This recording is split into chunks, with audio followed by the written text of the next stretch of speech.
കാണുന്ന യുദ്ധം ജയിക്കാൻ എളുപ്പമാണ്, കാണാത്ത യുദ്ധങ്ങളെ ജയിക്കുന്നതിനെ കുറിച്ചാണ് നമ്മൾ ഇന്ന് സംസാരിക്കാൻ പോകുന്നത്. ഹല്ലേലൂയ. നിങ്ങൾക്കറിയാവോ, നിങ്ങൾ എല്ലാവരും യുദ്ധക്കളത്തിലാണ്, നിങ്ങൾ എല്ലാവരും ബാറ്റിലാണ്. ഈ ഭൂമിയിൽ ജീവനോടായിരുന്ന ഓരോ വ്യക്തിയും ഒരു ബാറ്റിൽ ഫീൽഡിലാണ്. ആ ബാറ്റിൽ ഫീൽഡിൽ എങ്ങനെ വിക്ടോറിയസ് ആയിട്ട് മുന്നോട്ട് പോകാമെന്നാണ് നമ്മൾ ചിന്തിക്കാൻ പോകുന്നത്. ഹല്ലേലൂയ. ഓക്കെ, നമ്മൾ സ്പിരിറ്റ് ബീയിങ്സ് ആണ്. നമ്മളെല്ലാവരും ആത്മീയ മനുഷ്യരാണ്, ആത്മീയന്മാരാണ്, അല്ലെങ്കിൽ നമ്മളെല്ലാവരും ആത്മാക്കളാണെന്ന് പറയാൻ പറ്റും. നമ്മളെല്ലാവരും ഒരേ സമയം 3 റലമിൽ ജീവിക്കുന്നവരാണ്. നമ്മൾ ഭൗതിക തലത്തിൽ ജീവിക്കുമ്പോൾ തന്നെ നമ്മൾ ആത്മമണ്ഡലത്തിൽ ജീവിക്കുന്നു. അതുപോലെ തന്നെ നമ്മൾ ഇടയ്ക്കൊരു മണ്ഡലമുണ്ട്, നമ്മുടെ തോട്ട് വേൾഡ്, നമ്മുടെ ചിന്താ മണ്ഡലത്തിൽ നമ്മൾ ജീവിക്കുക. നമ്മളെ മനസ്സ് എന്നൊക്കെ പറയും soul realm, spirit realm, soul realm and physical realm. ഞാൻ അതിനെ കോംപ്ലിക്കേറ്റ് ചെയ്യാൻ ആഗ്രഹിക്കുന്നതിനെ സിമ്പിൾ ആക്കി പറയാം. ഒന്ന് സ്വർഗമണ്ഡലങ്ങൾ, രണ്ടാമത്തേത് നമ്മുടെ ചിന്താ മണ്ഡലം, നമുക്ക് സെക്കൻഡ് ഹെവൻ എന്ന് വിളിക്കാം, രണ്ടാം സ്വർഗം എന്ന് പറഞ്ഞാൽ വിളിക്കാം, മൂന്നാമത്തേത് നമ്മുടെ ഫിസിക്കൽ വേൾഡ്. നമ്മൾ ഈ 3 സ്ഥലത്തും ഒരേ സമയം നമ്മൾ വർക്ക് ചെയ്യുന്നുണ്ട്. നിങ്ങൾ ഇവിടെ ശരീരത്തിൽ ഇവിടെ ഇരിക്കുമ്പോൾ തന്നെ നിങ്ങൾ മനസ്സ് ചിന്താമണ്ഡലവുമായി എവിടെയൊക്കെ മിങ്കിൾ ചെയ്തുകൊണ്ടിരിക്കുക. അതേസമയം നിങ്ങളുടെ ആത്മാവ് സ്വർഗതലങ്ങളിൽ ദൈവത്തോടു കൂടെ ഇരുത്തപ്പെട്ടിരിക്കുകയാണ്. ഹല്ലേലൂയ. യേശു പറഞ്ഞു, സ്വർഗത്തിൽ നിന്ന് ഇറങ്ങി വന്നവനായി സ്വർഗത്തിൽ ഇരിക്കുന്നവനായ മനുഷ്യപുത്രൻ. അതായത് യേശു ഈ ഭൂമിയിൽ ആയിരിക്കുമ്പോൾ തന്നെ സ്വർഗത്തിൽ ഇരുത്തപ്പെട്ടിരിക്കും. അതേ സ്റ്റേച്ചറിലാണ് നമ്മളെ ദൈവമാക്കിയിരിക്കുന്നത്. ഹല്ലേലൂയ. നമ്മളിവിടെ ഈ ഭൂമിയിലായിരിക്കുമ്പോൾ നമ്മളൊരു കാര്യം ഭൗതിക മണ്ഡലം ചെയ്യുമ്പോൾ തന്നെ നമ്മുടെ സ്പിരിറ്റ് മറ്റൊരു റിലവുമായി കണക്റ്റഡ് ആണ്. അതുപോലെ തന്നെ നമ്മുടെ തോട്ട് ഇവിടെ ഇരിക്കുമ്പോൾ തന്നെ നിങ്ങൾ പലരും എന്നെ കാണുന്നുണ്ടെങ്കിലും നിങ്ങളുടെ ചിന്താമണ്ഡലങ്ങൾ വേറെ എവിടെയൊക്കെയോ മിങ്കിൾ ചെയ്യുന്നുണ്ടാവും. അപ്പോ നമുക്ക് ഓരോ ഇന്റർഫേസ് ദൈവം തന്നിട്ടുണ്ട്. ഉദാഹരണത്തിന് ഈ ഭൗതിക ലോകത്തിൽ നമുക്ക് ഇടപെടാൻ പറ്റുന്ന ഒരു സ്യൂട്ടാണ് നമ്മുടെ ബോഡി. ഇത് ഇന്റർഫേസ് ആണ്, എന്ന് വെച്ചാൽ ഒരു മാധ്യമമാണ്. ഈ ഭൗതിക തലത്തെ ഭൗതികമായുള്ള കാര്യങ്ങളെ ആക്സസ് ചെയ്യാനുള്ള ഒരു ഇന്റർഫേസ് ആണ് നമ്മുടെ ഈ ബോഡി. നമ്മുടെ മനസ്സ് അത് തോട്ട് വേൾഡുമായി എപ്പോഴും കണക്റ്റഡ് ആണ്. ഓക്കെ, സ്പിരിറ്റ് വേൾഡുമായി സ്പിരിറ്റ് കണക്റ്റഡ് ആണ്. ഇപ്പൊ 3 റലമിലും ഒരേ സമയം ജീവിക്കുന്നവരാണ് നാം ഓരോരുത്തരും. ഓക്കെ, ഏറ്റവും അധികം ക്രിയേറ്റിവിറ്റി ആൻഡ് ക്രിയേഷൻ നടക്കുന്ന എവിടെയാണെന്ന് ചോദിച്ചാൽ അത് തോട്ട് വേൾഡിലാണ്, ചിന്താ മണ്ഡലത്തിലാണ് പലതും ഉണ്ടാക്കപ്പെടുന്നത്. നമ്മൾ സ്പിരിറ്റ് ബീയിങ്സ് ആണ്. നമ്മൾ സ്പിരിറ്റില് നമ്മൾ ദൈവത്തോടു കൂടെ സ്വർഗതലം ഇരുത്തപ്പെട്ടവരാണ്. നമ്മൾ ആ സ്വർഗീയമായ അല്ലെങ്കിൽ സ്ഥിരമായ, ഒരിടത്തിൽ പറഞ്ഞാൽ സ്പിരിറ്റ് വേൾഡ് പെർമനന്റ് ആണ്, അതിന് മാറ്റമില്ല. സ്പിരിറ്റ് വേൾഡിലുള്ളതിനെ കണ്ടുകൊണ്ട് തോട്ട് വേൾഡിൽ അതിനെ ക്രിയേറ്റ് ചെയ്താൽ അത് ഫിസിക്കൽ വേൾഡിൽ മാനിഫെസ്റ്റ് ചെയ്യപ്പെടും. എന്നൂടെ പറഞ്ഞാൽ സ്പിരിറ്റ് വേൾഡിൽ നിങ്ങൾ എല്ലാവരും, നാം ഓരോരുത്തരും സൗഖ്യമായവരാണ്. ഇറ്റ്സ് ടെമ്പററി അല്ല, അത് പെർമനന്റ്. കാരണം അവന്റെ അടിപ്പിണരാൽ നമുക്ക് സൗഖ്യം വന്നിരിക്കുന്നു. അത് എന്നേക്കും സ്ഥിരമായിരിക്കുന്ന ദൈവത്തിന്റെ വാക്കാണ്. അതിനെ കണ്ടുകൊണ്ട് നമ്മുടെ തോട്ട് വേൾഡിനകത്ത്, ചിന്താമണ്ഡലത്തിൽ അതിനെ കാണാൻ പറ്റിയാൽ, ഞാൻ കഴിഞ്ഞ ദിവസം സംസാരിച്ചു, കാണുക, ചിന്തിക്കുക എന്ന് പറയുന്നത് ഇറ്റ്സ് എ ക്രിയേഷൻ. അത് തന്നെ ക്രിയേഷൻ ആണ്. അത് ഫിസിക്കൽ വേൾഡിൽ അത് ഉണ്ടായി വരും. ഹല്ലേലൂയ. ഞാൻ കഴിഞ്ഞ ആഴ്ച പറഞ്ഞതിലേക്ക് ഒന്നും ഇന്ന് പോകാൻ ആഗ്രഹിക്കുന്നില്ല. നമ്മൾ വളരെ വേഗത്തിൽ ഞാൻ ഇന്ന് പറഞ്ഞ കാര്യത്തിലേക്ക് വരാം.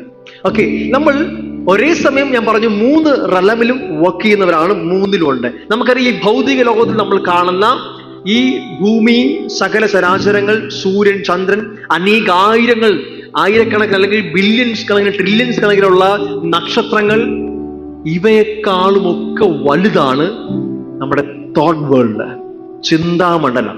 ഒന്ന് ആലോചിച്ചാൽ, നിങ്ങൾക്ക് ഭൗതിക തലത്തിൽ ഒരു സൂര്യനെ കാണാമെങ്കിൽ നിങ്ങളുടെ ചിന്താമണ്ഡലത്തിനകത്ത് നിങ്ങൾക്ക് അനേകായിരം സൂര്യനെ വേണമെങ്കിൽ കാണാൻ കഴിയും. റൈറ്റ്? ശരിയാണോ? നിങ്ങൾ സ്വന്തമായിട്ട് 1 ഏക്കർ ഭൂമിയുള്ളപ്പോൾ നിങ്ങളുടെ ചിന്താമണ്ഡലത്തിൽ നിങ്ങൾക്ക് ആയിരക്കണക്കിന് ഏക്കർ ഭൂമിയെ കാണാൻ കഴിയും. നിങ്ങൾ കാണുക എന്ന് വെച്ചാൽ നിങ്ങൾ ഉണ്ടാക്കുക എന്നുള്ളതാണ്. ഹല്ലേലൂയ. അതായത് ഭൗതിക തലത്തിൽ നിങ്ങൾ എന്ത് കാണുന്നോ അതിനേക്കാളും മച്ച് ബിഗർ ആണ് തോട്ട് വേൾഡ്. ഓക്കെ, അതിലും മേലെയാണ് സ്പിരിച്വൽ വേൾഡ്. ഹല്ലേലൂയ. ഈ കാണുന്നതിനേക്കാൾ ഒക്കെ ബേസ്മെന്റ് ആയിരിക്കുന്നത് ഈ മറ്റ് 2 റെലംസ് ആണ്. അതിൽ കണ്ടതിന് ശേഷം മാത്രമേ ഓരോ ക്രിയേഷനും ഈ ഭൗതിക വേൾഡിലേക്ക് വരത്തുള്ളൂ. ഹല്ലേലൂയ. സ്പിരിച്വൽ വേൾഡ് എല്ലാത്തിന്റെയും ഉറവിടമാണെന്ന് പറയാം. എന്നാൽ അതിന്റെ പ്രോസസ്സിംഗ് നടക്കുന്നത് തോട്ട് വേൾഡിലും ഫൈനൽ ഔട്ട്പുട്ട് കാണുന്നത് ഫിസിക്കൽ വേൾഡിലുമാണ്. ഞാൻ നിങ്ങളെ കൺഫ്യൂസ് ചെയ്യുന്നില്ല, വളരെ സിമ്പിൾ ആയിട്ട് പറയാം.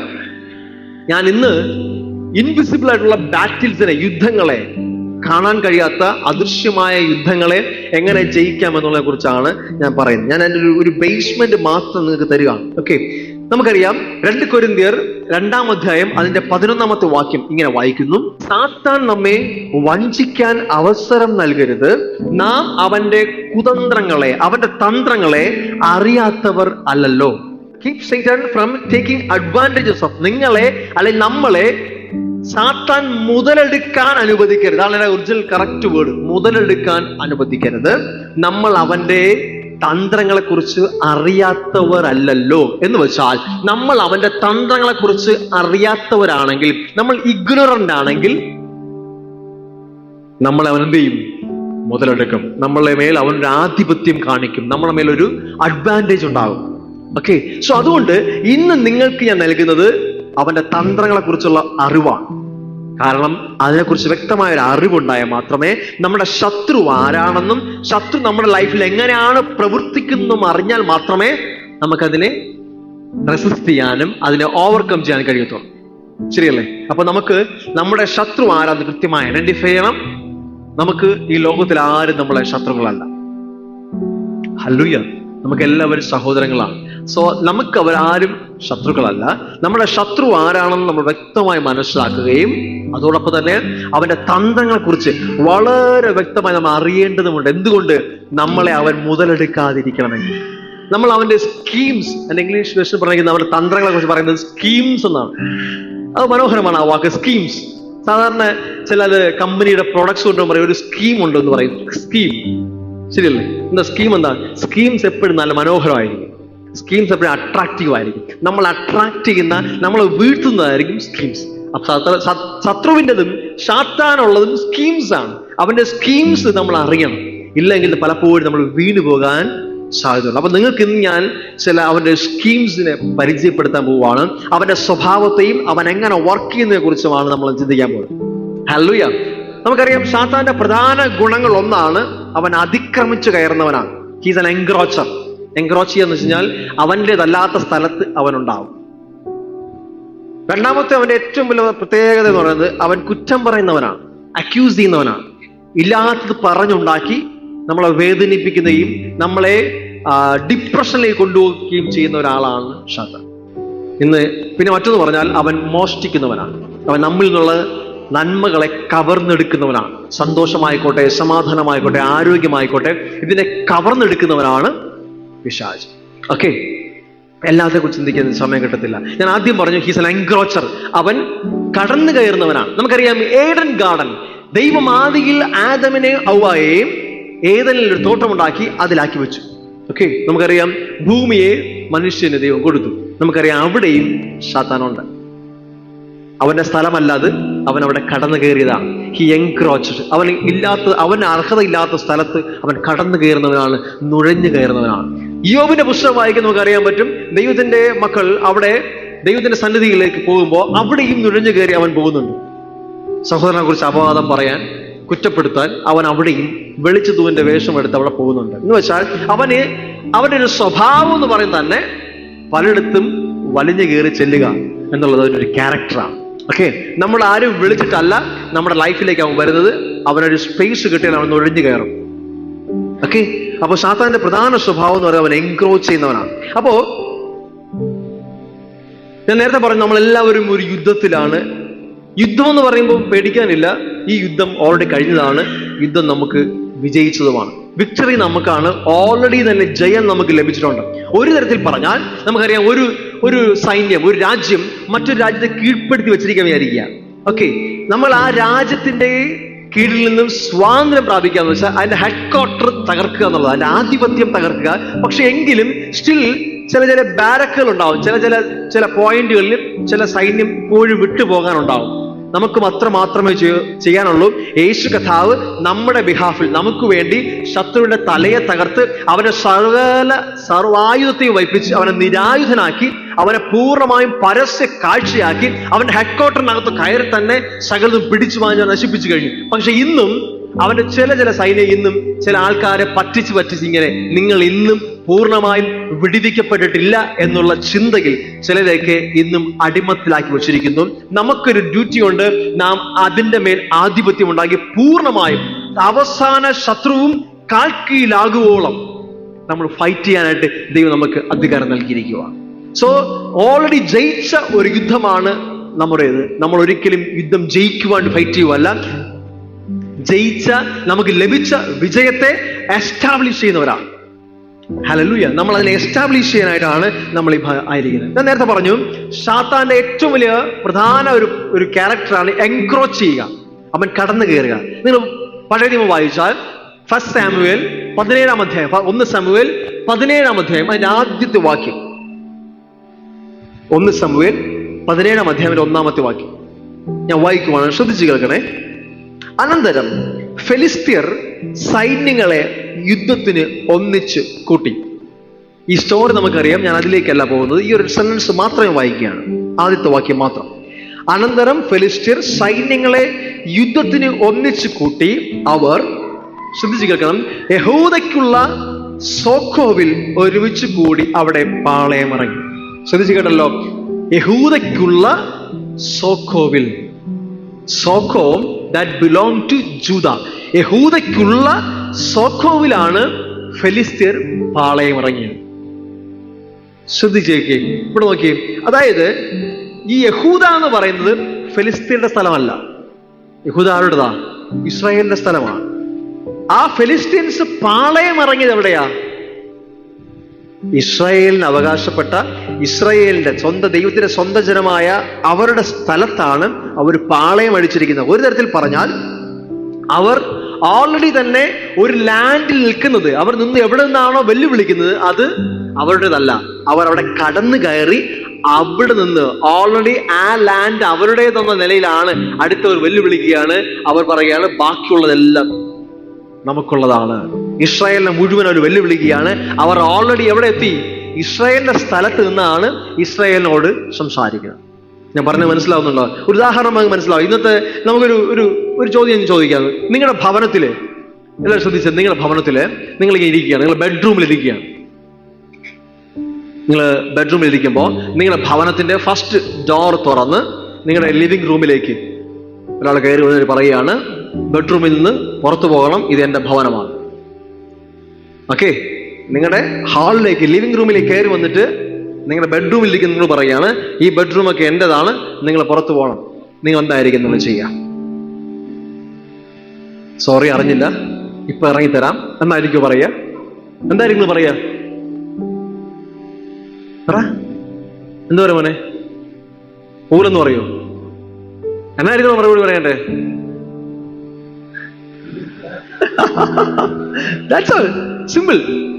നീ ആരാടാൻ ചോദിക്കും ഒന്നാമത് ചോദ്യം അല്ലേ? അല്ലെങ്കിൽ നീ ആര്, നിനക്കെന്ത് ഇറങ്ങി പോകാൻ പറയും. ഗെറ്റ് ഔട്ട് ഓഫ് ഹിയർ അല്ലേ? ഗെറ്റ് ഔട്ട്, ഇറങ്ങി പോകാൻ പറയും. മാത്രമല്ല, നീ എന്തിനാണ് ഇവൻ എന്റെ വീട്ടിനകത്ത് കയറിയതെന്നും ചോദിക്കും. ബെഡ്റൂമിന്റെ കാര്യം പിന്നെ സംസാരിക്കാം. ആദ്യം നീ എന്റെ ലിവിംഗ് റൂമിൽ എന്തിനാ കയറിയേ? അവിടെ നിന്ന് നീ പുറത്തു പോകും. ബെഡ്റൂമിന്റെ കാര്യം പിന്നെ ഡിസ്കസ് ചെയ്യാം. ഈവൻ നമ്മളത് ചോദ്യം ഡിസ്കസ് ചെയ്ത പോലും ഇല്ല. ബെഡ്റൂമിൽ നിന്ന് നമ്മളോട് ഇറങ്ങാൻ പറഞ്ഞു, നമ്മൾ ആ ബെഡ്റൂമിനെ കുറിച്ച് ചിന്തിക്കത്തെ സംസാരിക്കത്ത പോലും ഇല്ല. പകരം നമ്മൾ പറയുന്നത്, നീ ലിവിംഗ് റൂമിൽ നിന്ന് ആദ്യം പുറത്തിറങ്ങും, എന്റെ ഭവനത്തിനകത്ത് നീ പുറത്തിറങ്ങും, പിന്നെ സംസാരിക്കാം. നമുക്ക് ആദ്യം നീ നിൽക്കുന്ന സ്ഥലത്തെ കുറിച്ച് സംസാരിക്കുക, അവിടെ നിന്ന് പുറത്തു പോ, പിന്നീട് വേണ്ടേ എന്റെ വീടിനകത്തുള്ള കാര്യം നീ സംസാരിക്കണം. ഉദാഹരണം ഒന്നുകൂടി പറഞ്ഞാൽ, നിങ്ങൾക്കറിയാം, നിങ്ങൾ ഒരു ദിവസം ജോലി കഴിഞ്ഞ് വീട്ടിലേക്ക് വരികയാണ്. വീട്ടിൽ വന്ന് കയറുമ്പോൾ നിങ്ങൾക്ക് ഭയങ്കരമായിട്ടുള്ള ഒരു വയറുവേദന തോന്നും. ഓക്കെ, ജസ്റ്റ് തിങ്ക്, ഒരു വയറുവേദന. ഞാൻ ഇത് എക്സാമ്പിളിലൂടെ ശത്രുവിന്റെ ടാക്ടിക്സ് പറഞ്ഞു തരാണ്. നിങ്ങൾ ഒരു വയറുവേദന വരുന്നു, പെട്ടെന്ന് നിങ്ങളുടെ മനസ്സിലേക്ക് ഒരു ചിന്ത എന്തായിരിക്കും? വല്ല അൾസറുമായിരിക്കുമോ? ഈവൻ വല്ല ക്യാൻസറുമായിരിക്കുമോ? പകരം നമ്മുടെ ചിന്ത വേണ്ടത്, get out of my living room. പിന്നെ നമുക്ക് അൾസറിനെ കുറിച്ചും ക്യാൻസറിനെ കുറിച്ച് ചിന്തിക്കാം. ആദ്യം എന്റെ ഈ വയറിനകത്തുള്ള ഈ ചെറിയ പെയിനിൽ നിന്ന് നീ പുറത്തു പോകും. നമ്മുടെ തോട്ട് എവിടെ പോകുന്നു? ഓൾറെഡി അവൻ ആ സ്ഥലം ഒക്യുപ്പൈ ചെയ്ത് കഴിഞ്ഞു. അവൻ ഓൾറെഡി നമ്മളെ കൊണ്ട് സമ്മതിപ്പിച്ചു കഴിഞ്ഞു ഒരു വയറുവേദന ഉണ്ട്. ക്ലിയർ? അതായത് അവൻ നിങ്ങളുടെ ഭവനത്തെ അവൻ തുറന്നതിനകത്ത് കയറി കഴിഞ്ഞു, അവൻ എൻട്രി കഴിഞ്ഞു. അവിടെ വന്നിട്ടാണ് അവൻ നിന്നോട് ചിന്തിപ്പിക്കുന്നത് എങ്ങനെ ബെഡ്റൂമിൽ നിന്ന് പുറത്താക്കണം എന്നുള്ള. ആ തലത്തിലാണ് ഓപ്പറേറ്റ് ചെയ്യുന്നത്. ഓൾറെഡി നമ്മെ കൊണ്ട് തന്നെ കൺവിൻസ് ചെയ്യിക്കും, എനിക്കൊരു വയറുവേദന വന്നു കഴിഞ്ഞു. എന്റെ മാം പറഞ്ഞത്, നമ്മുടെ തോട്ട് തിരിച്ചാവണം. എങ്ങനെയാണ്?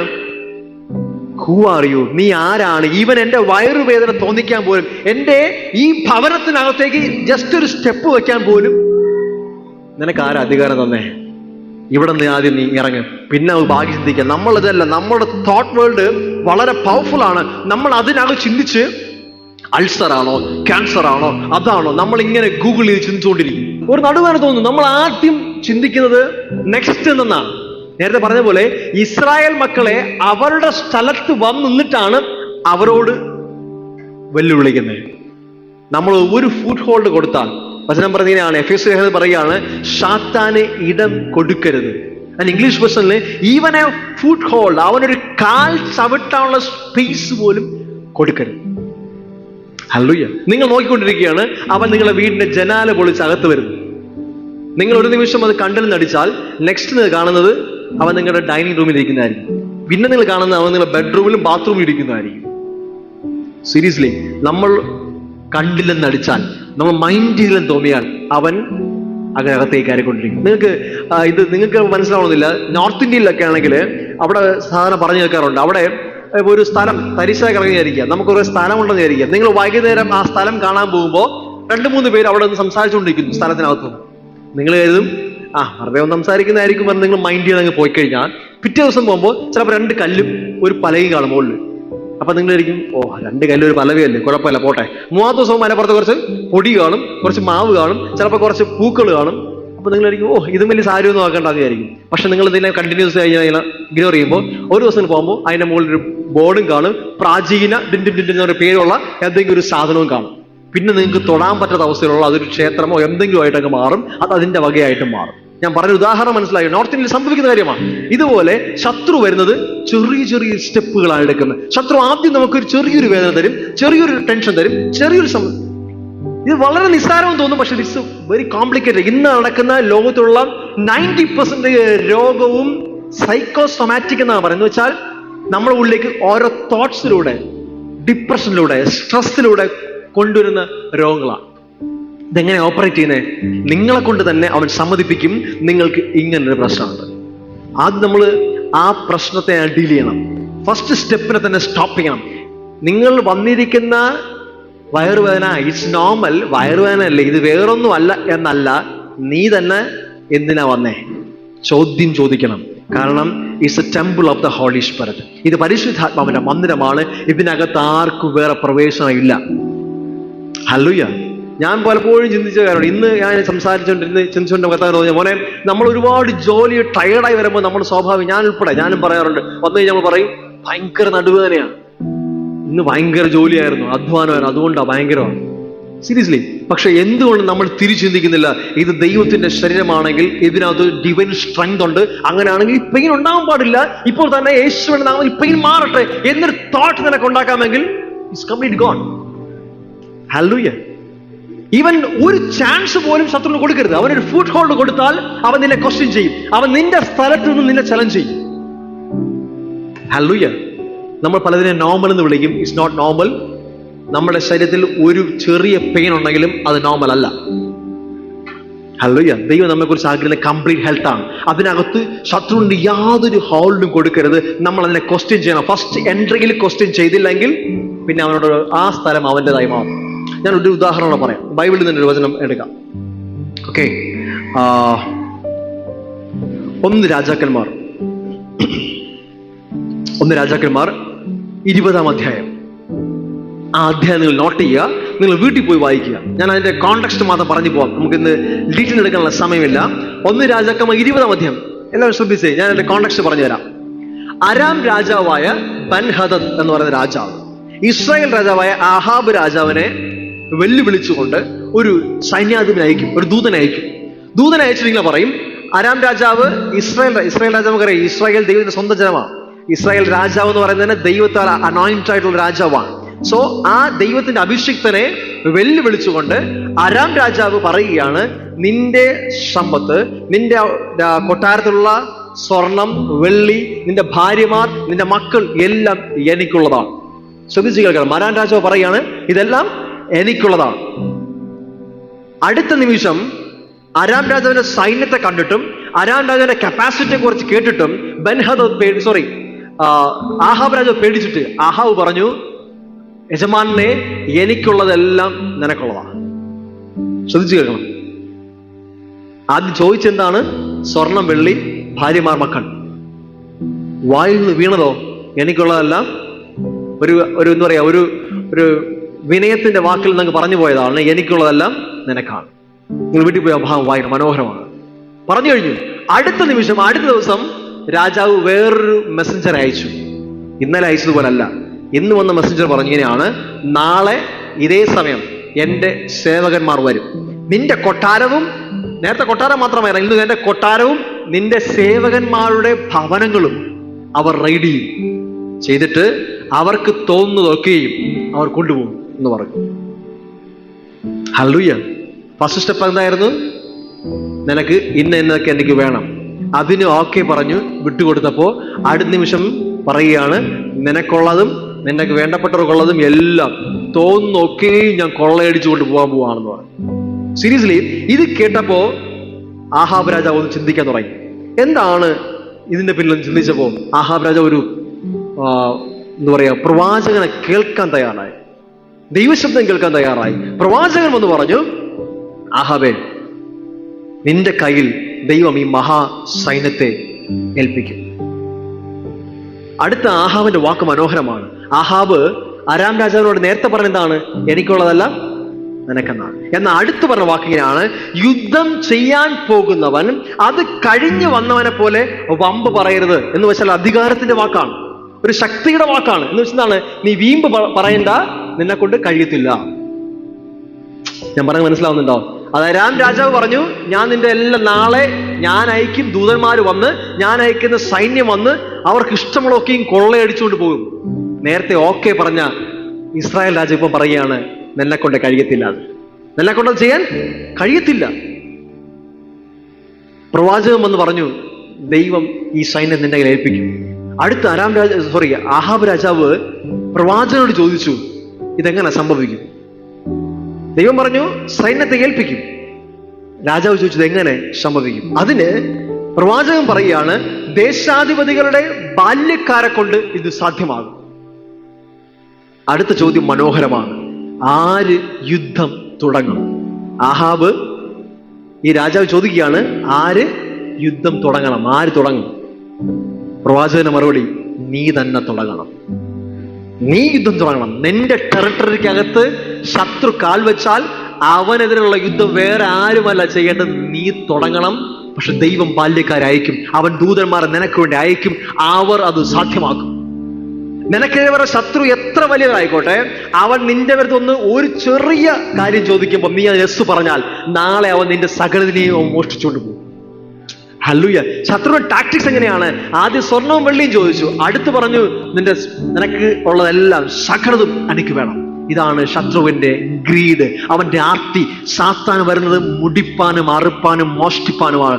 അവൻ വന്ന് നിന്നോട് ചെറുത് ചോദിക്കുമ്പോൾ നീ അതിന് ഓക്കെ പറഞ്ഞാൽ, കണ്ടില്ലെന്ന് അടിച്ചാൽ നാളെ സകലതവൻ മോഷ്ടിച്ചു കൊണ്ടുവനായി വരും.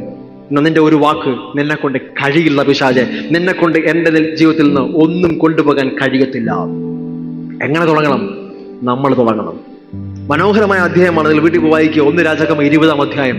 ദൈവം പറയാണ്, നീ തന്നെ തുടങ്ങണം. We have to start. നമ്മൾ നമ്മുടെ ഐഡന്റിറ്റിയിൽ, നമ്മുടെ പൊസിഷനിൽ നമ്മൾ നിന്നുകൊണ്ട് നമ്മൾ തന്നെ ആരംഭിക്കണം. നമ്മൾ ശത്രുവോട് പറയണം, നിനക്ക് എന്നെ മേൽ കഴിയത്തില്ല, എന്നെ ഒന്നും കട്ടുകൊണ്ടുപോകാൻ നിനക്ക് അധികാരമില്ല, നിന്നെ കൊണ്ട് കഴിയത്തില്ല. ഹല്ലേലൂയ. നമ്മൾ വിട്ടുകൊടുത്താൽ, നമ്മ ഒരു തലവേദനയല്ലേ, ചെറിയ വയറുവേദനയല്ലേ, കുഴപ്പമില്ലാന്നിരുന്നാൽ അവൻ നാളെ നമുക്കുള്ള പെട്ടിയും കൊണ്ടേ വരത്തുള്ളൂ. അതുകൊണ്ട് അവനോട് പറയണം, നിനക്ക് എൻ്റെ മേൽ ഒരു അധികാരവുമില്ല, എൻ്റെ ശരീരത്തിൽ നിനക്ക് യാതൊരു അധികാരവുമില്ല. ഹല്ലേലൂയ. ഞാൻ പറഞ്ഞ മനസ്സിലായോ? ശത്രുവിന്റെ ടാക്ടിക്സ് എങ്ങനെയാണ്? ചെറുതായി അവൻ സ്റ്റെപ്പ് നമ്മൾ ലൈഫിലേക്ക് വെക്കും. അതുകൊണ്ടാണ് പറഞ്ഞത്, പിശാചിന് ഇടം കൊടുക്കരുത്. ഹല്ലേലൂയ. നിങ്ങൾക്ക് മനസ്സിലാവുന്നുണ്ടോ? നമുക്കൊരു സ്റ്റെപ്പ് അവൻ വെക്കാൻ കൊടുത്താൽ അവൻ നാളെ നമ്മുടെ വീടിനകത്തേക്ക് കയറി വരും. സോ അതുകൊണ്ട് അവനെ എന്ത് ചെയ്യണം? അവനെ നിർത്തേണ്ടടുത്ത് നിർത്തണം. ഹല്ലേലൂയ. ഒന്ന് പറയാവോ? എന്നെ ദൈവം ശത്രുവിനെ നിർത്തേണ്ടടുത്ത് നിർത്തുവാൻ അഭിഷേകം ചെയ്തിട്ടുണ്ട്. ഹല്ലേലൂയ. We are anointed. നമുക്ക് ശത്രുവിനെ നിർത്തേണ്ടടുത്ത് നിർത്താൻ കഴിയും. അവൻ നമ്മുടെ ഭവനത്തിനകത്ത് അവന് സ്ഥാനമില്ല. ഹല്ലേലൂയ. പലപ്പോഴും നമ്മൾ രണ്ടാമത്തെ തോട്ടം എടുക്കുന്നത്. അവൻ ഓൾറെഡി വന്നു, അവൻ ബ്രേക്കിംഗ് ചെയ്ത് അകത്ത് വന്നിട്ട് നിങ്ങളുടെ അടുത്ത് പറയും ഇന്നതൊക്കെ ചെയ്യണം, ഇതൊക്കെ വേണം. അപ്പൊ നമ്മൾ അവിടെയാണ് തടയിടുന്നത്. അവിടെ അല്ല തടയിടേണ്ടത്. അവൻ അകത്ത് വന്ന ഡോറ് പൊളിച്ച് അവൻ അകത്ത് വന്നെങ്കിൽ അവിടെ സ്റ്റോപ്പ് ചെയ്ത് അവനെ പുറത്താക്കണം. യേശു പറഞ്ഞു, നിങ്ങൾ ഭൂതങ്ങളെ കോംപ്രമൈസ് ചെയ്യണമെന്നല്ല, പുറത്താക്കണം. ഡെവിലിന് നമ്മുടെ കോംപ്രമൈസ് ടോക്കൊന്നും മനസ്സിലാകത്തില്ല. നമ്മളെ വീടിനകത്തേക്ക് ഒരാൾ അതിക്രമിച്ചു കയറിയാൽ അവിടെ ഒരേ ഒരു ഭാഷയുള്ളൂ. അതെന്തിന്റെ ഭാഷയാണ്? ശക്തിയുടെ ഭാഷയാണ്. ഹല്ലേലൂയ. ശത്രുവിന് മനസ്സിലാവുന്ന ഒരേ ഒരു ഭാഷയുള്ളൂ, അത് പവറാണ്, ശക്തിയുടെ ഭാഷയാണ്. അതുകൊണ്ടാണ് 2 തിമോത്തി 1:7 പറഞ്ഞിരിക്കുകയാണ്, നമുക്ക് ഭീരുത്വത്തിന്റെ ആത്മാവിനെ അല്ല, ശക്തിയുടെ ആത്മാവ്. ഹല്ലേലൂയ. ഉറക്കെ പറഞ്ഞ ശക്തിയുടെ ആത്മാവ്. പരിശുദ്ധാത്മാവ് നമ്മുടെ ഉള്ളിലുണ്ടോ? ഉണ്ടോ? ഇവിടെ പരിശുദ്ധാത്മാവുള്ളവരൊക്കെ കരവരുത്തിയേ. It's a power. പരിശുദ്ധാത്മാവ് എന്ന് പറയുന്നത് ദ സ്പിരിറ്റ് ഓഫ് പവർ, ശക്തിയുടെ ആത്മാവാണ്. അപ്പൊ നിങ്ങളുടെ ശക്തി കൊണ്ട് മാത്രമേ കടന്നു കയറുന്നവനെ പുറത്താക്കാൻ പറ്റത്തുള്ളൂ. കടന്നു കയറുന്നവന് മനസ്സിലാകുന്ന ഒരേ ഒരു ഭാഷയാണ്, അത് ശക്തിയുടെ ഭാഷയാണ്, അത് പരിശുദ്ധാത്മാവിന്റെ ഭാഷയാണ്. നമ്മുടെ ഉള്ളിൽ ദൈവം നൽകിയിരിക്കുന്നത് ശക്തിയുടെ ആത്മാവാണ്. ഭയപ്പെടാനുള്ള ആത്മാവിനല്ല. അയ്യോ രോഗം വന്നു എന്ന് ഭയപ്പെടുന്നതല്ല, രോഗമേ പുറത്തു പോകുന്ന പറയുന്ന ശക്തിയുടെ ആത്മാവിനാണ് ദൈവം നമ്മൾ തന്നിരിക്കുന്നത്. Hallelujah, hallelujah. സോ നമുക്ക് ദൈവമാനുള്ള പവറിനെ ദൈവം നൽകിയിരിക്കുകയാണ്. മറ്റൊരു കാര്യം ശത്രു ചെയ്യുന്ന ഒരു കാര്യമാണ് അക്യൂസ് ചെയ്യുക, നമ്മുടെ മേൽ ആരോപണം ഉന്നയിക്കുക. ദൈവത്തെ അറിഞ്ഞ് കർത്താവിലേക്ക് വന്ന ശേഷം പോലും നിങ്ങൾ ചിലപ്പോൾ ചില പാപത്തിലേക്കോ തെറ്റുകളിലേക്കോ പോയിട്ടുണ്ടാവാം. പക്ഷെ ശത്രു അതിനെങ്ങനെ എടുത്ത് നിങ്ങളെ ഇടയ്ക്കിടയ്ക്ക് ഓർമ്മിപ്പിക്കും. എന്നിട്ട് പറയും, നീ അത്രയ്ക്ക് ഹോളിയൊന്നും അല്ല, നീ കൂടുതൽ അഭിനയിക്കുന്നു വേണ്ട, നീ കൂടുതൽ ആരാധിച്ച് കാണിക്കുന്നു വേണ്ട, നീ ഇന്നതൊക്കെയല്ലേ, നീ ഇതൊക്കെയല്ലേ ചെയ്തേ എന്ന് ചിലപ്പോഴൊക്കെ ശത്രു നിന്നോട് സംസാരിക്കാറുണ്ട്. നിന്റെ ഐഡന്റിറ്റിയെ ചോദ്യം ചെയ്യുക എന്നുള്ളതാണ്. പലപ്പോഴും ഞാൻ പലത് കണ്ടുള്ളതാണ്. പല വ്യക്തികളും കർത്താവിനെ അറിഞ്ഞ ശേഷം അവർ പാപത്തിലേക്ക് പോകുമ്പോൾ അവരുടെ മനസ്സിലുള്ള ഒരു ചോദ്യം, ഒരു ചിന്ത, നിനക്കൊന്നിനും കൊള്ളത്തില്ല, പോയി മരിച്ചുകളാ, മരിക്കുക എന്നുള്ള ചിന്ത അവിടെ ഉള്ളിലേക്ക് ഒത്തിരി പ്രാവശ്യം ശത്രു കൊണ്ടുവന്ന് കാണാൻ പറ്റും. ഇത് ശത്രുവിന്റെ ലാംഗ്വേജാണ്. ഹല്ലേലൂയ. അവൻ ഞാൻ പറഞ്ഞു, നമുക്ക് ഇതിനുള്ള ശത്രുവിനെ നമ്മൾ കൃത്യമായി ഐഡന്റിഫൈ ചെയ്യണം. അത് ഒത്തിരി വ്യക്തികളോട് സംസാരിക്കാം, സാഹചര്യങ്ങളോട് സംസാരിക്കാം. ശത്രുവിന്റെ ഒരു വാക്കാണ് മരണം. നമ്മളെ മരണത്തിലേക്ക് കൊണ്ടുപോകാനാണ്. യേശു ഈ ഭൂമിയിലായിരുന്നപ്പോ സാത്താൻ യേശുവിന്റെ അടുക്കലേക്ക് വന്ന ആദ്യത്തെ ചോദ്യം എന്തായിരുന്നു? If you are the son of God, നീ ദൈവത്തിന്റെ പുത്രനെങ്കിൽ നീ ഈ കല്ലിനെ അപ്പമാക്കുക. ചോദ്യം എന്താണ്? നീ ദൈവത്തിന്റെ മകനാണ് എങ്കിൽ പ്രൂവ് ചെയ്യുക. നമ്മളാണെങ്കിൽ എന്ത് ചെയ്യും? എന്നാ പിന്നെ കാണിച്ചു തരാം, ഇപ്പൊ ചെയ്ത് കാണിച്ചു തരാം. നമ്മൾ ഉടനെ വർക്കിംഗ് മോഡിലേക്ക് മാറും. നമ്മൾ എങ്ങനെയെങ്കിലും ശ്രമിച്ചത് ചെയ്ത് കാണിക്കാൻ നോക്കും. ഉദാഹരണം നോക്കി, നിങ്ങൾ വീട്ടിലിരിക്കുകയാണ്, വീട്ടിൽ സോഫയിലിരുന്ന് മൊബൈൽ നോക്കിക്കൊണ്ടിരിക്കുമ്പോൾ നിങ്ങളുടെ വീട്ടിലെ വേലക്കാരൻ കയറി വരികയാണ്.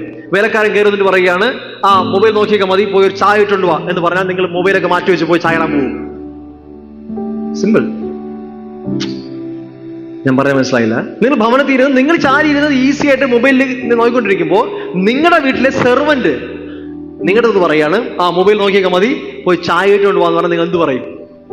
ആ ഫ്രിഡ്ജിൽ പാലുണ്ട്, ആണെങ്കിൽ പഞ്ചസാരൊക്കെ വാങ്ങിച്ചോ, ചായ ഇട്ടുകൊണ്ട് വാ എന്നല്ലേ പറയൂ. ഇതേ സെയിം മറുപടിയാണ് യേശു കൊടുത്തത്. നീ പറയുന്ന കാര്യം ചെയ്യേണ്ട കാര്യം എനിക്ക് ഇല്ല. I know who I am. എനിക്കറിയാം ഞാൻ ആരാണെന്ന്. ഹല്ലേലൂയ. നിങ്ങൾക്ക് നിങ്ങൾ ആരാണെന്ന് അറിയത്തില്ലെങ്കിൽ ചിലപ്പോൾ നിങ്ങൾ ചിലപ്പോൾ ചെയ്തേക്കാം. പക്ഷെ ശത്രു എല്ലാം പറയുമ്പോൾ അനുസരിക്കാൻ നിൽക്കരുത്, അതിനെ പ്രൂവ് ചെയ്യാൻ നിൽക്കരുത്, അതിനെ കാണിച്ചു കൊടുക്കാൻ നിൽക്കണ്ട. നിങ്ങൾക്ക് നിങ്ങളുടെ ഐഡന്റിറ്റിയിൽ സ്റ്റാൻഡ് ചെയ്യാൻ നിൽക്കുമെങ്കിൽ നിങ്ങൾക്ക് അവനോട് സംസാരിക്കാൻ പറ്റും. നീ പോയി നിന്റെ പണി നോക്ക്, നീ എന്നോട് സംസാരിക്കാൻ നീ ആളല്ല. ഹല്ലേലൂയ. നിങ്ങൾക്കറിയോ, കഴിഞ്ഞ ദിവസം കഥാവിനോട് സംസാരിച്ചൊരു കാര്യമാണ്, നമ്മുടെ ഓരോ ആക്ഷനും സ്വർഗത്തിൽ വലിയ ചർച്ചയാണ്. അവിടെ ഹെഡ്ലൈൻസിൽ വരുന്ന കാര്യങ്ങളാണ്. കഥാവിനെ കാണിച്ചത് മനോഹരമായിരുന്നു. ഉദാഹരണത്തിന് ഇപ്പോൾ നമ്മൾ പലപ്പോഴും കാണാറുണ്ട്, വിദേശത്ത് നിന്ന് ചില പ്രധാനമന്ത്രിയോ അല്ലെങ്കിൽ വിദേശത്ത് നിന്ന് ഏതെങ്കിലും വലിയ ആൾക്കാർ വരുമ്പോൾ പ്രത്യേകിച്ച് മനോരമ പത്രങ്ങൾ വരാറുണ്ട്. ഇദ്ദേഹത്തിന്റെ പണ്ട് ഇദ്ദേഹത്തിന്റെ അമ്മൂമ്മയുടെ അമ്മൂമ്മ ഇവിടെ ആയിരുന്നു, ഇവിടെ കൊഞ്ച് കയറിയായിരുന്നു ഇഷ്ടം എന്നൊക്കെ പറഞ്ഞ് വാർത്ത വരാറുണ്ട്. ശ്രദ്ധിച്ചിട്ടില്ലേ? ഇപ്പൊ നിങ്ങൾ 2-3 ദിവസം ഒന്നും കഴിച്ചില്ലെങ്കിലും ഒരു വിഷയമൊന്നുമല്ല. പക്ഷെ നമ്മുടെ പ്രധാനമന്ത്രി 3 ദിവസം ഒന്നും കഴിച്ചില്ലെങ്കിലോ പത്രം വരൂലേ? പ്രധാനമന്ത്രി 3 ദിവസമേ ഭക്ഷണം കഴിക്കുന്നില്ല. വരോ ഇല്ലയോ? നിങ്ങൾ മിണ്ടുന്നില്ല. വരൂലേ? അതൊരു വാർത്തയാവൂലേ? നിങ്ങൾ സൈക്കിളിൽ പോണ് വിഷയമല്ല. പിണറായി സാർ സൈക്കിളിൽ പോയ വിഷയമാണ്, അതൊരു വാർത്തയാണ്. വൈ? സൈക്കിൾ ചവിട്ടുന്ന വലിയ കാര്യമാണോ? അല്ല. ആര് ചവിട്ടുന്നതാണ്. നിങ്ങൾ ചില കാര്യങ്ങൾ ചെയ്യുമ്പോൾ അത് വലിയ വാർത്തയാണ്. കാരണം നിങ്ങൾ ചെയ്യുന്ന എന്തെന്നല്ല വിഷയം, നിങ്ങൾ ആരാണെന്നുള്ളതാണ് വിഷയം. ഹല്ലേലൂയ. നിങ്ങൾ ചില കാര്യങ്ങൾ ചെയ്യുമ്പോൾ, മോശം കാര്യങ്ങൾ ചെയ്യുമ്പോൾ സ്വർഗത്തിൽ വാർത്തയാണ്. കാരണം ദൈവത്തിന്റെ മകനാണ് നീ ഒരു അനോയിന്റഡ്, നീ ദൈവത്തിന്റെ അഭിഷേകമുള്ളവനാണ്. നീ ചില കാര്യങ്ങൾ ചെയ്യുമ്പോൾ അതിന് ഹെഡ്ലൈനുകളിൽ സ്ഥാനം പിടിക്കും, അതിന് വലിയ വാർത്തയാവും. കാരണം നിങ്ങൾ പോലും അറിയാതെ നിങ്ങൾക്കൊരു വാല്യൂ ഉണ്ട്. ആ വാല്യൂ നമ്മൾ തിരിച്ചറിയണം. ഹല്ലേലൂയ. യേശു നന്നായി അറിയാവുന്നതാണ് യേശു പറഞ്ഞത്, നീ ഞാനോട് യാതൊരു കണക്ഷനും ഇല്ല, എനിക്ക് പ്രൂവ് ചെയ്യേണ്ട ആവശ്യമില്ല. നീയുമായി എനിക്ക് നിന്റെ മുന്നിൽ ഞാൻ ആരാണെന്ന് ഞങ്ങളെ പ്രൂവ് ചെയ്യാൻ പൊയ്ക്കഴിഞ്ഞാൽ പ്രശ്നം എന്ന് അറിയോ, ഓൾറെഡി തന്നെ ഞാൻ എന്റെ ഐഡന്റിറ്റിയെ സംശയിക്കുകയാണ്. വീട്ടിൽ വന്ന് വേലക്കാരൻ പറയാണ് ചായ ഇട്ടുണ്ടെന്ന് പറയുമ്പോൾ ഞാൻ ഒന്ന് എണീറ്റ് പെട്ടെന്ന് നായിക്കഴിഞ്ഞാൽ പോയി. എന്താ അർത്ഥം? ഒരു നിമിഷത്തേക്കെങ്കിലും ഞാൻ എന്റെ ഐഡന്റിറ്റിയെ സംശയിച്ചു. അയ്യോ, ഞാനാണോ വേലക്കാരൻ, ഇനി ഇവനാണോ വേലക്കാരൻ എന്നുള്ള സംശയമായി അവിടെ. ക്ലിയർ? കാരണം നമ്മൾ ഐഡന്റിറ്റി ബോധ്യം ഉണ്ടെങ്കിൽ നിങ്ങൾ അവിടെ തന്നെ ഇരിക്കും, ഒട്ടും അനങ്ങത്തുമില്ല. പോയി നിന്റെ പണി നോക്കടാ, പോയി ചായട്ട് വാ എന്ന് പറയും. കാരണം നിങ്ങൾ ആരാന്ന് അറിയാം, അവൻ നിങ്ങളുമായുള്ള ബന്ധം നിങ്ങൾക്ക് അറിയാം, നിങ്ങളുടെ അധികാരത്തിന് അവൻ മാറണമെന്ന് നിങ്ങൾക്ക് ബോധ്യമുണ്ട്. ഈ ഐഡന്റിറ്റി മൈൻഡ് സെറ്റ് ആണ് വേണ്ടത്. ശത്രു നമ്മളോട് പറയും, ഓ നീ വലിയ ഹോളിയൊന്നും അല്ല, നീ ഭയങ്കര അഭിനയമൊന്നും കാണിക്കേണ്ട, നീ അതല്ല ഇതല്ല എന്ന് പറഞ്ഞ് കളിയാക്കുമ്പോൾ ഒന്ന് ആലോചിച്ച് നോക്കിയാൽ, നിങ്ങളൊരു ഷോപ്പിംഗ് മാളിൽ പോയി കഴിഞ്ഞാൽ അവിടെ പലതരത്തിലുള്ള പെർഫ്യൂംസ് ഇരിക്കും. ഞാൻ ഉദാഹരണം പറഞ്ഞത് മനസ്സിലാക്കാൻ വേണ്ടിയാണ്. ഒരേ ടൈപ്പ് കുപ്പിയായിരിക്കും. ഓക്കെ, ഒരേ ടൈപ്പ് കുപ്പിയിലുള്ള പെർഫ്യൂംസ് ഇരിക്കും. ഒരെണ്ണത്തിന്റെ വില 3000, ഒന്നിന്റെ വില 30,000, ഒന്നിന്റെ വില 3 ലക്ഷം. ഓക്കെ, ഒരേ അളവാണ്, എല്ലാം 100 മില്ലിയ വെച്ചേക്കുന്നത്. ചിലതിന്റെ വില 3 ലക്ഷം, 30,000, 3000. എല്ലാം ഗ്ലാസ് ബോട്ടിലാണ്. എന്താണ് ഇതിന്റെ വിലയൊക്കെയുള്ള വ്യത്യാസം? ഗ്ലാസ് ബോട്ടിലിന്റെ വ്യത്യാസമാണോ? അല്ല, പിന്നെന്താണ്? The quality of the perfume. അതിനകത്തുള്ള പെർഫ്യൂമിന്റെ വിലയാണ് ആ ബോട്ടിലിന്റെ വാല്യൂ. ഹല്ലേലൂയ. ഹല്ലേലൂയ. നിങ്ങൾ അപ്പോൾ ബാർഗെയിൻ ചെയ്ത കാര്യമില്ല, ആ പെർഫ്യൂമിന്റെ വിലയാണ് ആ ബോട്ടിലിന് കൊടുത്തിരിക്കുന്നത്. നിങ്ങൾ പറയും, അയ്യോ ഇതെല്ലാം സെയിം ബോട്ടിൽ അല്ലേ എന്ന് പറയുന്നത്. No chance. അതിനകത്തുള്ള പെർഫ്യൂമാണ് ആ ബോട്ടിലിന് വില കൊടുത്തിരിക്കുന്നത്. ശരിയല്ലേ? അതുപോലെ നിങ്ങളുടെ വാല്യൂ എന്ന് പറയുന്നത് നിങ്ങൾ എന്തൊക്കെ ചെയ്യുന്നുള്ള, നിങ്ങൾ എന്തൊക്കെ ആരും എന്നുള്ളതല്ല, നിങ്ങളുടെ അകത്ത് എന്തുണ്ട് എന്നുള്ളതാണ് വാല്യൂ. ഹല്ലേലൂയ. നിങ്ങളുടെ അകത്ത് എന്താ ഉള്ളേ? ഓ ബ്രദർ, എൻ്റെ അകത്ത് കിഡ്നി ഉണ്ട്, അതുണ്ട്, അതല്ല ഉദ്ദേശിച്ചത്. നിങ്ങളകത്ത് എന്താ ഉള്ളേ? 1 Corinthians 6:19, അതുപോലെ 1 Corinthians 3:16 പറയുന്നതാണ്, നിങ്ങൾ ദൈവത്തിന്റെ മന്ദിരമും എന്ന് വെച്ചാൽ വീട്. നിങ്ങളുടെ അകത്ത് ദൈവത്തിന്റെ ആത്മാവ്.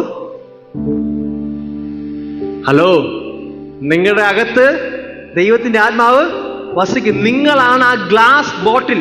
നിങ്ങൾക്ക് 3 ലക്ഷം വില വരാനുള്ള കാരണം നിങ്ങളുടെ അകത്തിരിക്കുന്ന പരിശുദ്ധാത്മാവാണ്. ഹല്ലേലൂയ. ആ ഗ്ലാസ് ബോട്ടിന്റെ വില 3 ലക്ഷമായത് അതിനകത്തുള്ള പെർഫ്യൂം കാരണമാണെങ്കിൽ, നിങ്ങൾ ഹോളി ആയിരിക്കുന്നത്, നിങ്ങൾ വിശുദ്ധനായിരിക്കുന്നത് നിങ്ങളുടെ കഴിവ് കൊണ്ടോ നിങ്ങൾ ചില പ്രവൃത്തി കൊണ്ടല്ല, വിശുദ്ധനായവൻ നിന്റെ അകത്ത് വസിക്കുന്നത് കൊണ്ടാണ്. Hallelujah. You are holy just like the Holy Spirit. നിങ്ങൾ പരിശുദ്ധനായവനെ പോലെ പരിശുദ്ധനാണ്, കാരണം പരിശുദ്ധൻ നിങ്ങൾ അകത്ത് വസിക്കുക. ഹല്ലേലൂയ. നിങ്ങൾ പരിശുദ്ധനായത് കൊണ്ട് പരിശുദ്ധാത്മാവ് നിങ്ങളുടെ അകത്ത് വന്നതല്ല, നിങ്ങളുടെ അകത്ത് പരിശുദ്ധാത്മാവ് വന്നത് കൊണ്ട് നിങ്ങൾ പരിശുദ്ധനായിരിക്കുക. ഹല്ലേലൂയ. അതുകൊണ്ട് തന്നെ നിങ്ങളുടെ പ്രവൃത്തി കൊണ്ടോ നിങ്ങളുടെ യാതൊരു ആക്ഷൻ കൊണ്ടോ നിങ്ങൾക്ക് പരിശുദ്ധനാകാനും പറ്റത്തില്ല, പരിശുദ്ധനല്ലാതാകാനും പറ്റത്തില്ല. It's the what you contain. നിങ്ങളുടെ അകത്ത് ആരായിരിക്കുന്നത്? പരിശുദ്ധാത്മാവ്. ഹല്ലേലൂയ. മോശയോട് ദൈവം പറഞ്ഞു, മോശേ നീ നിൽക്കുന്ന സ്ഥലം വിശുദ്ധമാണ്, നീ കാലിലെ ചെരുപ്പ് അഴിച്ചു കളയാം. മോശ ഒരുമിച്ച് ചിന്തിച്ചിട്ടുണ്ടാവും, ഇന്നലെയും ആടിനെയും കൊണ്ട് ഇതുവഴി പോയതാ. പക്ഷെ ഇവിടെ എത്തിയപ്പോൾ ദൈവം പറയാണ്, നീ നിൽക്കുന്ന സ്ഥലം വിശുദ്ധ സ്ഥലമാണ്. What happen? ആ മലയ്ക്ക് എന്താ മാറ്റം ഉണ്ടായേ? ആരെയും കഴുകി വൃത്തിയാക്കി സ്പ്രേ അടിച്ചോ? അല്ല, പരിശുദ്ധനായവനെ ഇറങ്ങി വന്നതുകൊണ്ട് ആ സ്ഥലം വിശുദ്ധമായി മാറി. ഇന്ന് നമ്മുടെ ശരീരം എത്ര പന്നിക്കുട്ടിന്റെ അവസ്ഥ ആയിക്കോട്ടെ, പക്ഷെ സ്വർഗത്തിലെ ദൈവം നമ്മുടെ ഉള്ളിൽ വരാൻ തയ്യാറായെങ്കിൽ അവൻ വന്നത് കാരണം ഐ ആം ഹോളി, ഞാൻ വിശുദ്ധനായിരിക്കുന്നു, അവൻ എന്നെ വിശുദ്ധനാക്കിയിരിക്കുകയാണ്. എന്റെ പ്രവൃത്തികൾക്ക് എന്നെ വിശുദ്ധനല്ലാതാക്കാൻ പറ്റത്തില്ല. ശത്രു നിന്നോട് പറയും, ഓ നീ വിശുദ്ധനല്ല, നീ അങ്ങനെയാണ് ഇങ്ങനെയാണെന്ന് പറയണം. തിരിച്ചു പറയണം, I am holy just like the Holy Spirit. ഞാൻ പരിശുദ്ധാത്മാവിനെ പോലെ ഞാൻ വിശുദ്ധനായിരിക്കും. കാരണം ഞാനും അവനും രണ്ടല്ല, ഒന്നത്രേ.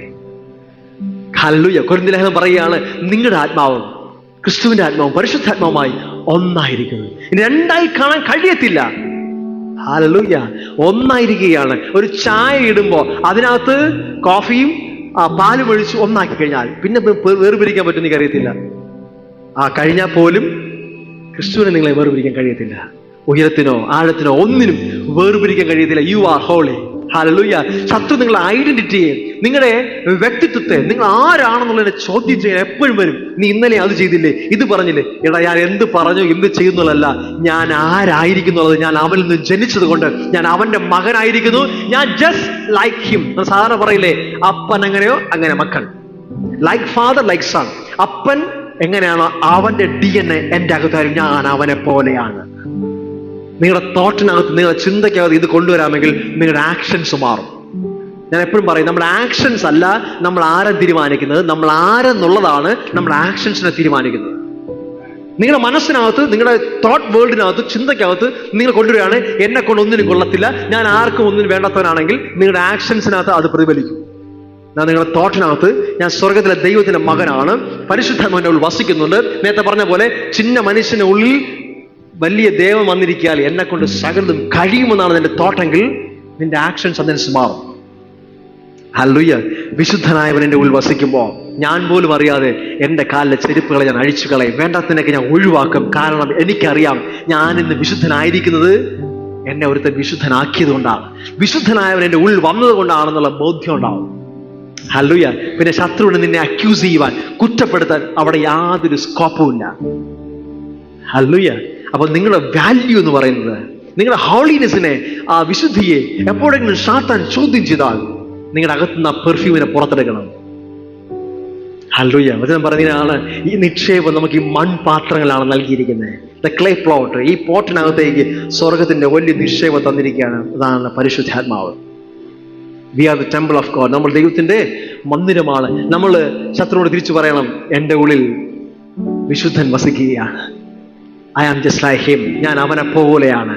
അവൻ വിശുദ്ധനായിരിക്കുന്ന പോലെ ഞാനും വിശുദ്ധനായിരിക്കുന്നു. ഹല്ലേലൂയ. ഇതാണ് വിശുദ്ധി. അല്ലാതെ ഞാൻ ചെയ്ത പ്രവൃത്തികൾ അടിസ്ഥാനപ്പെടുത്തി മാർക്കിട്ട് 100 കിട്ടുന്ന ഒന്നല്ല വിശുദ്ധി. ചിലർ അങ്ങനെ ചെയ്യുന്നത്. നമ്മൾ നല്ല കാര്യങ്ങൾ ചെയ്ത് ആ സ്കെയിൽ ഇങ്ങനെ കൂടി 100 വിശുദ്ധൻ എന്ന് പ്രഖ്യാപിക്കും. മാർപ്പാവ് പ്രഖ്യാപിക്കുന്ന പോലെ സ്വർഗം പറയും ഇവൻ വിശുദ്ധൻ അല്ല. ഞാൻ നേരത്തെ പറഞ്ഞതുപോലെ എല്ലാ വേസ്റ്റും ഇന്നലെയും വാരിയിട്ട അതേ പർവ്വതമാണ് ഞാൻ ഇന്നും. പക്ഷേ ആ പർവ്വതത്തിന്റെ മേൽ വലിയവനായ ദൈവം, വിശുദ്ധനായ ദൈവം ഇറങ്ങി വന്നു. അവന്റെ സ്നേഹത്താൽ അവനെ അത് പാർക്കാൻ ഇറങ്ങി വന്നപ്പോ എന്നോട് പറയാണ്, ഇനി നീ പഴയതൊക്കെ ഊരിക്കള, കാരണം you are already holy. Hallelujah. നീ ചെരുപ്പ് ഊരിയതുകൊണ്ട് ഹോളി ആവത്തില്ല. നീ ഹോളിയാണെന്ന് തിരിച്ചറിയുമ്പോൾ ചെരുപ്പ് ഊരിക്കള. ഹല്ലേലൂയ. ചെരുപ്പ് എന്ന് പറയാൻ എന്താ ഉദ്ദേശിക്കുന്ന അറിയാവോ? ഇന്നലകളിൽ നീ നടന്ന വഴികൾ, ഇന്നലകളിൽ നീ ചവിട്ടിയ മേഖലകൾ, മോശമായ പലതിന്റെ കാലിൽ പറ്റിയിരിക്കൊണ്ട് അതെല്ലാം വാരി കളയുമ്പോഴാണ്, സാധാരണ മതം പഠിപ്പിക്കുന്നതനുസരിച്ചാണെങ്കിൽ നമ്മൾ ഈ ചെരുപ്പൊക്കെ കളഞ്ഞ് വൃത്തിയാക്കി സോപ്പൊക്കെ കഴിവുമ്പോൾ നമ്മൾ വിശുദ്ധനാവും. അല്ല, നീ വിശുദ്ധനായും തിരിച്ചറിയുമ്പോ ഇന്നലെ നടന്നതിന്റെ വഴികളിലുള്ള ചെരുപ്പുകൾ നീ ഊരിക്കളയും. കാരണം ഓൾറെഡി ഐ ആം ഹോളി. എന്നെ ദൈവം വിശുദ്ധനാക്കിയിരിക്കയാൽ ഞാൻ പഴയ വഴികളെ ഉപേക്ഷിക്കുകയാണ്. ഹല്ലേലൂയ. ഹല്ലേലൂയ. ദൈവം മോശം പറഞ്ഞില്ല നീ ചെരുപ്പ് ഊരിക്കള, ഞാൻ അപ്പൊ വിശുദ്ധീകരിക്കും എന്നല്ല. ഓൾറെഡി ഇത് വിശുദ്ധ സ്ഥലമാണ്, നീ അതുകൊണ്ട് ഊരിക്കളക. നമ്മുടെ അകത്ത് പരിശുദ്ധാത്മ വസിക്കുന്നുണ്ടെങ്കിൽ നമ്മളെല്ലാവരും വിശുദ്ധന്മാരാണ്. ഹല്ലേലൂയ. പലപ്പോഴും അപ്പോസ്തലനായ പൗലോസ് സഭയ്ക്ക് കത്തെഴുതുമ്പോൾ വിശുദ്ധന്മാരെ എന്നാണ് സഹോദരന്മാരെ വന്ദനം ചെയ്യുന്നത്. എല്ലാ വിശുദ്ധന്മാർക്കും എൻ്റെ വന്ദനം എന്നാണ് പൗലോസ് പലപ്പോഴും. കാരണം വിശുദ്ധനായവൻ നമ്മുടെ ഉള്ളിൽ വസിക്കുന്നുണ്ട്. സാത്താൻ നമ്മളെ പറ്റിക്കരുത്, സാത്താൻ നമ്മളെ കുറ്റപ്പെടുത്താൻ അനുവദിക്കരുത്. ഞാൻ ആദ്യം പറഞ്ഞ പോലെ 2 കാര്യങ്ങൾ എന്ന് പറഞ്ഞ് അവസാനിപ്പിക്കുക. ഒന്നാമത്തത്, എൻക്രോച്ച് ചെയ്യുന്നവനാണ് അവൻ. നമ്മുടെ ഭവനങ്ങൾ കടന്നു കയറുന്നവനാണ്. ഭവനം എന്ന് പറയുമ്പോൾ നമ്മുടെ ലിറ്ററലിയുള്ള ഭവനമാകാം, ഈ ഭവനമാകാം. ഇതിൽ അവൻ കടന്നു കയറാൻ ശ്രമിക്കുമ്പോൾ അവന് ഇടം കൊടുക്കരുത്. ഫസ്റ്റ് സ്റ്റെപ്പിൽ തന്നെ അവനെ പുറത്താക്കണം. അവന്റെ പ്ലേസ് പറഞ്ഞ് അവനെ മാറ്റണം. ഹല്ലേലൂയ. നിങ്ങളുടെ ഐഡന്റിറ്റിയിൽ നിങ്ങൾ ഉറയ്ക്കണം. അക്യൂസ് ചെയ്യാൻ വരുമ്പോൾ, നിങ്ങളെ കുറ്റപ്പെടുത്താൻ വരുമ്പോൾ, നിങ്ങളെ കുറ്റബോധം തകർത്താൻ വരുമ്പോൾ, പലപ്പോഴും പറയും നീ കർത്താവിനെ അറിഞ്ഞ ശേഷവും ഇങ്ങനെയൊക്കെ ചെയ്തില്ലേ, ഇന്ന് നീ പെർഫെക്റ്റ് അല്ല, നീ ഹോളി അല്ല, നീ വിശുദ്ധനല്ല എന്ന് പറയുമ്പോൾ അവനോട് പറയണം, എന്റെ പ്രവൃത്തിയല്ല എന്നെ വിശുദ്ധനാക്കിയിരിക്കുന്നത്, എന്റെ ഉൾ വന്ന പരിശുദ്ധാത്മാവ് എന്നെ വിശുദ്ധനാക്കിയിരിക്കുക. എന്ന് വെച്ചാൽ എനിക്ക് എന്തും ചെയ്യാമോ എന്നുള്ള തോട്ട് പോലും വരില്ല. കാരണം ഞാൻ വിശുദ്ധനാണെന്നുള്ള ബോധ്യം വരുമ്പോൾ എനിക്ക് പിന്നെ പഴയ വഴികളിൽ നടക്കാൻ പറ്റത്തില്ല. ഞാൻ ഓട്ടോമാറ്റിക്കലി റിന്യൂ ആവാൻ തുടങ്ങും. എൻ്റെ ചിന്തകൾ മാറാൻ തുടങ്ങും. ഞാൻ നേരത്തെ പറഞ്ഞ പോലെ തോട്ട് വേൾഡിനകത്ത് ഒരു ചേഞ്ച് വരും. ആ ഷിഫ്റ്റ് എൻ്റെ ഭൗതിക തലത്തിൽ അത് വെളിപ്പെടാൻ തുടങ്ങും. ഹല്ലേലൂയ, ആമേൻ, ഹല്ലേലൂയ. ഞാൻ ഒരു ഉദാഹരണം പറഞ്ഞ് അവസാനിപ്പിക്കുകയാണ്. ഈ മിഡിൽ ഈസ്റ്റ് കൺട്രീസിലൊക്കെ ഒത്തിരി നമുക്കറിയാം മരുഭൂമിയുള്ള സ്ഥലങ്ങളുണ്ട്. മിഡിൽ ഈസ്റ്റ് രാജ്യങ്ങൾ, പ്രത്യേകിച്ച് അറേബ്യൻ കൺട്രീസിലൊക്കെ പോയി കഴിഞ്ഞാൽ ഒരുപാട് സ്ഥലങ്ങൾ തുറസായി കിടക്കും. അവിടെ ലാൻഡിന് 1 ഏക്കറൊക്കെ വാങ്ങിയാൽ വളരെ നിസ്സാര പൈസ ഉണ്ടാവില്ല. എന്തുകൊണ്ടാണെന്ന് അറിയാമോ? പ്രത്യേകിച്ച് ഗുഡ് ഫോർ നത്തിങ്, പ്രത്യേകിച്ച് ഗുണമൊന്നുമില്ല. ശരിയല്ലേ? ആണോ അല്ലയോ? ഒരു സുപ്രഭാതത്തിൽ ആ ലാൻഡിൽ നിന്ന് എണ്ണ വരെയാണ് ഏരിക്കുക. എണ്ണ നമുക്കറിയാലോ, എന്താ എണ്ണ? പെട്രോളയോ അതുപോലെ എണ്ണ പുറത്തു വരെയായിരിക്കുക. പിന്നെ ആ ലാൻഡിന്റെ വാല്യൂ എന്തായിരിക്കും? പ്രഡിക്റ്റ് ചെയ്യാൻ പറ്റില്ല. ഞാൻ പറഞ്ഞ മനസ്സിലായോ? ഒരു ദിവസം ഒരു സുപ്രഭാതത്തിൽ അതേ പാഴ്ശൂന്യമായ ആ ലാൻഡിൽ നിന്ന് എണ്ണ പുറത്തു വരാൻ തുടങ്ങിയാൽ ആ ലാൻഡിന്റെ വാല്യൂ മാറും, അൺപ്രഡിക്റ്റബിൾ ആയി മാറും, ഇൻവാല്യൂബിൾ ആയിരിക്കും. അതുപോലെ പാഴ്ശൂന്യമായി നമ്മൾ അകത്തേക്ക് സ്വർഗത്തെ ദൈവം എണ്ണയെ പകർന്നത് കൊണ്ട് വി ആർ അൺപ്രഡിക്റ്റബിൾ, ഇൻവാല്യൂബിൾ. നമ്മുടെ എണ്ണ പുറത്തു വരുന്നിടത്തോളം കാലം നമ്മുടെ വാല്യൂ വളരെ വളരെ വളരെ വലുതാണ്. ഒരു കാര്യം വളരെ സന്തോഷമുണ്ട്, നമ്മൾ ഈ ഭൂമിയിൽ ആയിരിക്കുന്ന അവസാന ശ്വാസം വരെയും ആ പരിശുദ്ധാത്മാവ് നമ്മളെ വിട്ട് ഒരു നാളും പോവുകയില്ല. അവൻ നിന്നെ ഒരു നാൾ കൈവിടുകയില്ല, ഒരു നാൾ നിന്നെ ഉപേക്ഷിക്കുകയില്ല. അവൻ എല്ലാ നാളും നിന്നെ കൂടെ ഇരിക്കേണ്ടതാണ് നിന്റെ അടുക്കിലേക്ക് കടന്നു വന്നത്. ഹല്ലേലൂയ. ആ പരിശുദ്ധാത്മാവ് നന്ദി പറഞ്ഞേ. ഹല്ലേലൂയ. സോ നമുക്ക് ഇന്നത്തെ ഇത്രയും കാര്യങ്ങൾ ഞാൻ അവസാനിപ്പിക്കുകയാണ്. 2 കാര്യങ്ങളിലും നമുക്കൊരു മുൻകരുതൽ എടുക്കാം. ശത്രുവിൻ്റെ ഈ കാര്യങ്ങളെ നമുക്ക് ഫേസ് ചെയ്യാൻ നമ്മുടെ മനസ്സിനെ ഒരുക്കാം. ഈ ശത്രുവിൻ്റെ തന്ത്രങ്ങളെ നമുക്ക് ജയിക്കുവാനായിട്ട് പരിശുദ്ധാത്മാവ് നമ്മളെ സഹായിക്കട്ടെ. ഹല്ലേലൂയ. ഞാൻ ആദ്യം പറഞ്ഞ മേഖലകൾ ഓർക്കുന്നുണ്ടാവും. ശത്രു അവന്റെ സ്ഥലമെന്ന് ഉറപ്പിച്ച സ്ഥലത്താണ് അവൻ നിന്ന് സംസാരിക്കുന്നത്. കാരണം നമ്മൾ എവിടെയോ അവൻ അവസരം കൊടുത്തു. ചിലപ്പോൾ ചിലർക്ക് ശീലമായി കാണും ചില രോഗത്തിന്റെ അവസ്ഥകൾ. ബ്രദറെ, കൈയുടെ ഈ ഭാഗത്തൊരു വേദന പണ്ടേ ഉള്ളതാ, അതങ്ങ് ഇരിക്കട്ടെ, പണ്ടേ ഉള്ളതാ. കാരണം ആ സ്ഥലം ഓൾറെഡി അവൻ ക്ലെയിം ചെയ്തിരിക്കുകയാണ്. അവൻ അവിടെ ഇരുന്ന് അടുത്ത സ്ട്രാറ്റജി പണിയും. അവിടെ ഇരുന്നുകൊണ്ട് അവൻ അടുത്ത നീക്കം തുടങ്ങും. അവനോട് ചോദിക്കേണ്ടത്, നീ എന്തിനാ ഇവിടെ ഇരിക്കുന്നതെന്നാണ്. ഞാൻ പറഞ്ഞ ക്ലിയർ ആവുന്നുണ്ടോ? ചിലത് അങ്ങനെയാണ്. ചിലത് ശീലമായി കഴിയുമ്പോൾ അതിനങ്ങ് കൊണ്ട് നടക്കും. ഇസ്രായേൽ മക്കൾക്കൊരു ശീലമായിരുന്നു. യഹൂദയുടെ ചില സ്ഥലങ്ങളിൽ താഴ്വരകളിൽ സൈന്യം വന്ന് തമ്പടിക്കുന്ന ഇവർക്ക് ശീലമായി. ഇവരതിൽ കാര്യമാക്കാറില്ല. പക്ഷേ അവിടെ ഇരുന്നു കൊണ്ട് അവർ വെല്ലുവിളിക്കുന്നത് ആ രാജ്യത്തെ മുഴുവനായിരുന്നു. അതുപോലെ നമ്മുടെ ശരീരത്തിൽ ചില സ്ഥലങ്ങളിൽ അവൻ കയറി വന്നിട്ട് ചില രോഗത്തിന്റെ അവസ്ഥ കൊണ്ടുവന്ന് ചില സിംറ്റംസ് ആയിരിക്കും, ഒരു ചെറിയ തോന്നലായിരിക്കും. പക്ഷെ അവിടെ ഇരുന്നുകൊണ്ട് അവൻ ഓപ്പറേറ്റ് ചെയ്യും. നമ്മൾ എന്ത് ചെയ്യണം? അതിനെ ചോദ്യം ചെയ്യണം. പറഞ്ഞ് അതിന് അവസരം കൊടുത്ത് വെക്കരുത്. ഇത് കുഴപ്പമില്ലെന്നോ ഇരുത്തരുത്. നിങ്ങൾ മനസ്സിൽ കാണുന്ന പിക്ചർ ഇങ്ങനെയാണ്. ശത്രു നിങ്ങളുടെ വാതിലിനകത്തേക്ക് അല്ലെങ്കിൽ ജനൽ പൊളിച്ചകത്ത് കയറുമ്പോൾ നിങ്ങൾ എങ്ങനെ പ്രതികരിക്കുമോ അതുപോലെ പ്രതികരിക്കണം. ഗെറ്റ് ഔട്ട് ഓഫ് ഹിയർ, നീ ഇവിടെ നിന്ന് പുറത്തു പോകും. ആ ഒരു മൈൻഡ് സെറ്റ് നമുക്ക് ഉണ്ടാക്കിയെടുക്കണം. മറ്റൊന്ന്, നമ്മൾ എപ്പോഴും കുറ്റം ആരോപിച്ച് നീ മോശക്കാരനാണെന്നോ നീ കർത്താവിന് കൊള്ളത്തെ പറയുമ്പോൾ നമ്മളെ തളർത്തുമ്പോൾ അവനോട് പറയേണ്ട കാര്യമുള്ളൂ, ഞാൻ പരിശുദ്ധാത്മ ഒന്നായിരിക്കുന്നു, എൻ്റെ ഉള്ളിൽ പരിശുദ്ധാത്മ വസിക്കുന്നു, ഞാൻ അവനെ പോലെ വിശുദ്ധനായിരിക്കുന്നു. ഹല്ലേലൂയ. ശത്രു നിങ്ങളെ കൊണ്ട് കാര്യങ്ങൾ ചെയ്യിക്കാൻ ഇടവരരുത്. നിങ്ങളുടെ ഐഡന്റിറ്റി മനസ്സിലാക്കണം, നിങ്ങളുടെ പൊസിഷനെ മനസ്സിലാക്കണം, നിങ്ങൾ അതനുസരിച്ച് റെസ്പോണ്ട് ചെയ്യണം. You have power. നിങ്ങൾക്ക് അധികാരമുണ്ട്, ശക്തിയുണ്ട്. ഹല്ലേലൂയ. സാത്താന്റെ സകല പ്രവൃത്തികളെ അഴിപ്പാൻ ദൈവം അധികാരം നൽകിയിരിക്കുകയാണ്. ചിലതിനെ കെട്ടുവാൻ, ചിലത് അഴിക്കുവാൻ, ചിലതിനൊക്കെ പുറത്താക്കുവാൻ സ്വർഗ്ഗം നമുക്ക് അധികാരം എന്ന് ഈ ഭൂമിയിൽ ആക്കിയിരിക്കുകയാണ്. നമ്മുടെ അധികാരം നമ്മൾ ഉപയോഗിക്കാം, റൈറ്റ് സ്റ്റാൻഡിൽ നിൽക്കാം. ദൈവം അധികമായി നിങ്ങളുടെ ലൈഫുകളെ ബ്ലെസ് ചെയ്യട്ടെ. നിങ്ങളുടെ അനുഗ്രഹമാണ്. മാത്രമല്ല നിങ്ങളുടെ അനേകർ അനുഗ്രഹമായി മാറും.